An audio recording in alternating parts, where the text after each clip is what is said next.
एखादी संस्था चालवणं म्हणजेच वृद्धाश्रम चालवणं किंवा आपल्या सिनियर सिटिझनची काळजी घेणं इतकं सोपं नसतं. साफसफाई करण्यापासून ते रुग्णांना जेवण भरवणं, त्यांचे केस विंचरणं, जखम असेल तिथे ड्रेसिंग करणं, ह्या सगळ्या गोष्टी पाहाव्या लागतात आणि त्यासुद्धा अगदी मनापासून.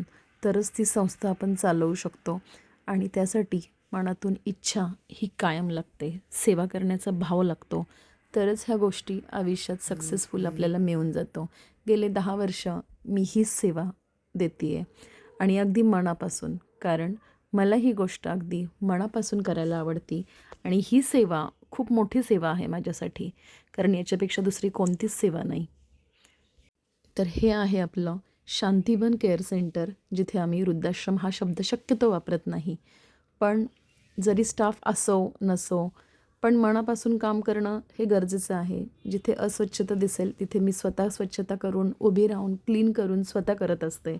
कारण बऱ्याच गोष्टी आपण सांगून पण ऐकत नसतात. आपल्याला इग्नोर करणं ह्या गोष्टी असतात आणि सगळीकडे तर आपल्याला अडचणी खूप साऱ्या येतात. आणि प्रत्येकाशी तर गोड बोलून समजून ह्या गोष्टी घेणं गरजेचं असतं. आणि मी आले होते आपल्या सेंटरमध्ये, तर आजोबा काही दिवसांपूर्वी आपल्या इथे आले होते बेडसवर झाला आहे म्हणून. पण आपल्या इथे ड्रेसिंग तर रोज चालू होतं. त्या व्यतिरिक्त नाकात नळी होती. आपल्या इथे आल्यानंतर नाकातली नळी त्यांची निघाली आणि नाकातली नळी निघाल्यानंतर ओरली त्यांनी सुरू केलं होतं थोडंसं खायला, पण विशेष काही रिस्पॉन्स देत नव्हते आणि कमरेची जखम बरीचशी मोठी होती. ड्रेसिंग तर रोज करत होतो, पण विशेष काही इम्प्रूव्हमेंट होत नव्हते कारण ते टोटली बेडरिडन होते. मूवमेंट काहीच नव्हती. पॅरालिसिसचा स्ट्रोक बसला होता. अशा सगळ्या अवस्था होत्या. पण यासाठी प्रयत्न तर कायम चालूच असतात माझे, की त्यांच्यामध्ये लवकर इम्प्रूव्हमेंट व्हावी. पण शेवटी ही एज रिलेटेड चेंजेस असतात.